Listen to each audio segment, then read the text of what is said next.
Bonjour à tous et bienvenue sur cette vidéo. Aujourd'hui, je vous montre à quoi je ressemble parce que vous ne m'avez jamais vu sur ces vidéos et je vous fais un petit tutoriel pour vous montrer comment on peut retrouver la liste des soldats sur un monument aux morts, donc sur le site de Mémorial Genweb et également sur le site de Généanet, puisque Généanet a mis en place l'indexation des monuments aux morts il y a un petit moment.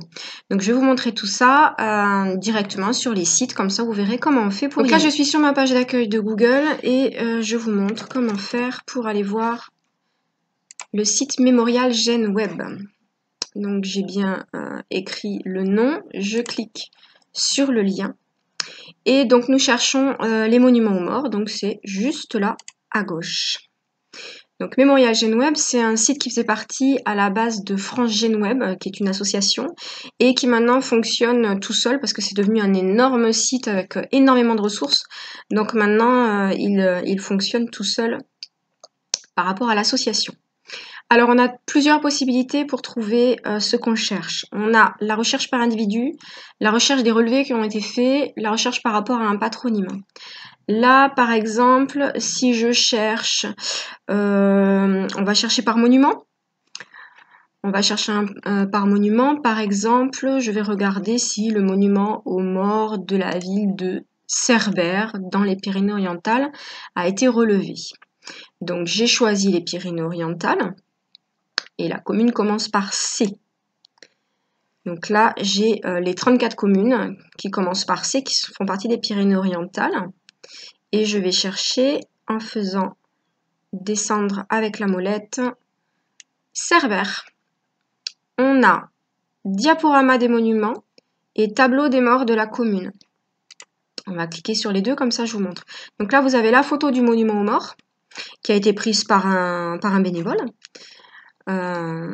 Yannick Le Gracier, donc avec un numéro de relevé, etc. Donc vous avez la photo des plaques, de tout ce qu'il y a. Et ensuite, on a le tableau des morts de la commune. Et là, en fait, on a la totalité des noms qui sont présents sur le monument aux morts, avec donc les noms, les prénoms, le conflit concerné, et après les sources complémentaires sur laquelle on va trouver ces noms, parce que chaque nom qui a été rentré va avoir un identifiant. Donc grâce à cet identifiant, on va pouvoir retrouver plus facilement tous les endroits sur lesquels ces personnes, sur quel monument aux morts, sur quelle plaque, etc., ils sont présents. Moi, par exemple, je suis en train de faire des recherches sur Louis Pélissier qui était né à Cerbère et qui est allé à Cerbère à un moment donné. Il est sur 3 plaques différentes. Donc, quand je clique sur son nom, j'ai trois endroits différents où je peux trouver quelque chose. Exemple.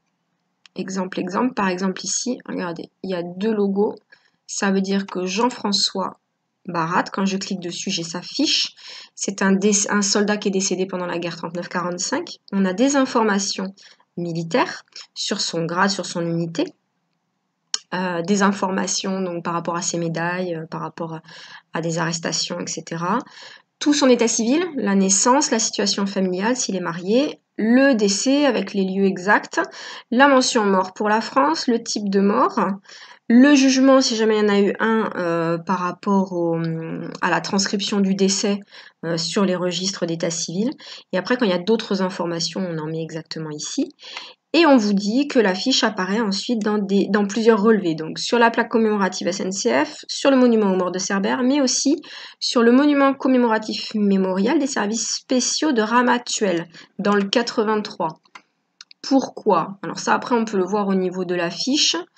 Médaillé de la Résistance. Est-ce que j'ai une info du pourquoi, du comment il serait sur le monument de Ramatuelle? Il a fait partie des services spéciaux.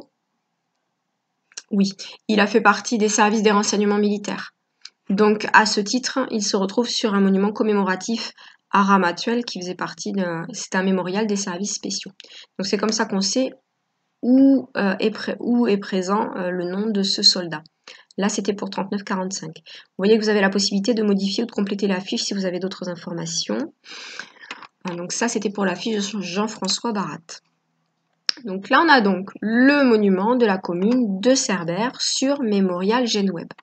vous avez la possibilité, par exemple, on va garder le même soldat, de le chercher par ici. Barat, Jean-François. Alors après, on n'est pas obligé de tout mettre, hein, puisque ça peut chercher par rapport à ce que ça contient, ou si le nom est exact, s'il commence par ou s'il contient, comme la plupart des moteurs de recherche. On peut définir le conflit ou pas, hein, je veux dire, on n'est pas obligé. C'est vraiment multi-champ, multi-critères, donc on peut vraiment arriver à avoir des informations, même si nous, on n'a pas beaucoup d'informations. Donc là, on clique sur lister. Et là, vous allez avoir la totalité des Barat Jean décédés pendant le conflit 39-45. Et on voit qu'on a 10 documents sources. Un Jean Barat sur le monument des victimes civiles à Besançon. Un Jean-François Barat, celui-là c'est le nôtre, qui apparaît donc sur Cerbère, sur la plaque commémorative SNCF et à Ramatuelle, comme on a vu tout à l'heure. Vous avez ensuite un Jean-Marie Barat à Franc-Calmont sur le monument aux morts. Un Jean-Marie Barat qui a l'air d'être le même puisqu'il y a la même date de décès. Sur la stèle commémorative des résistants, puisque là on voit qu'il faisait partie du FFI, Force Française de l'Intérieur. Sur des plaques commémoratives à 7, donc il était peut-être originaire de 7.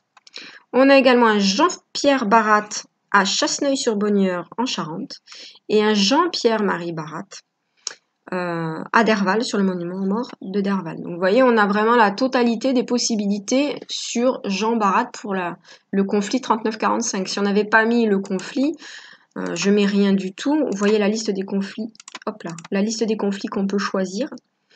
Il y a vraiment toute la possibilité au niveau de tous les monuments aux morts qui ont été créés par rapport à tous les conflits concernés par la France.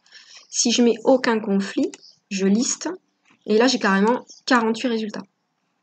Avec tous les gens Barat. Donc après, plus ou moins de renseignements, hein. Ça dépend ce que les personnes ont pu récolter comme renseignements sur les monuments et les plaques commémoratives. Mais ça permet vraiment de pouvoir faire le point avec très peu de renseignements quand vous avez très peu de renseignements.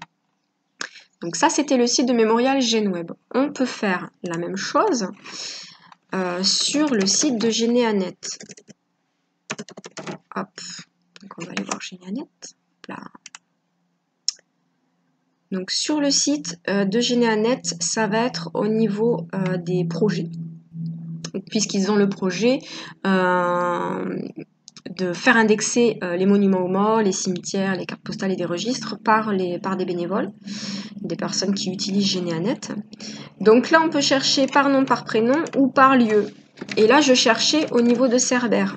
Donc là, je suis donc sur le site de Généanet. Je vous montre les 61 résultats que j'ai eus dans le lieu que je recherche, Cerbère, même sans mettre ni de département, ni de région, ni quoi que ce soit, ni même que ce serait en France. Hein. Donc là, on a 61 résultats qui concernent en fait tous les noms, les 61 noms qui sont présents sur le monument. On retrouve Henri Barat, mais à un moment donné, je peux trier par nom. Et là, je me retrouve de nouveau avec Jean-François Barat, qui est donc, comme on l'a vu, 2 fois, une fois sur la plaque, une fois sur le monument aux morts.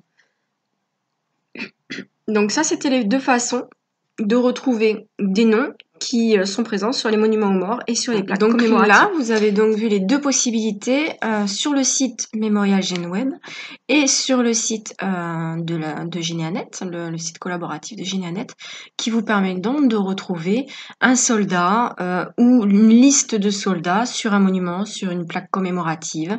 On verra même que vous pouvez aussi trouver au niveau des cimetières pour Généanet. Mais en tout cas, ça vous permet des fois d'avoir des possibilités de recherche supplémentaires. Par exemple, en ce moment, je fais la recherche de Louis-Marius Pélissier, qui était un poilu oublié d'Argelès-sur-Mer. Il est de Cerbère, normalement, mais en fait, grâce à cette recherche au niveau des monuments aux morts, j'ai su qu'en fait, il était présent sur le monument aux morts à Toulouse, dans le quartier Saint-Michel. Et ça me donne une piste supplémentaire parce que je n'avais aucune idée du parcours qu'il avait pu avoir entre son recrutement à ses 20 ans, Au niveau de la fiche matricule, il y avait très, très peu d'infos et le moment de son décès et j'arrivais pas à trouver s'il avait été marié ou non. Je n'ai rien au niveau de l'acte de décès qui me dit s'il est célibataire ou marié lorsqu'il décède. Et là, cette mention sur un autre monument aux morts me permet, de pouvoir, dérouler une autre piste sur, pourquoi il a vécu, à Toulouse et est-ce qu'il s'est passé quelque chose à Toulouse, des naissances d'enfants, un mariage ou quelque chose. Donc c'est toujours pour nous aider à trouver d'autres pistes quand on n'arrive pas à trouver certaines informations avec les sources les plus courantes. Voilà, merci de votre écoute et à très bientôt pour un nouveau tutoriel.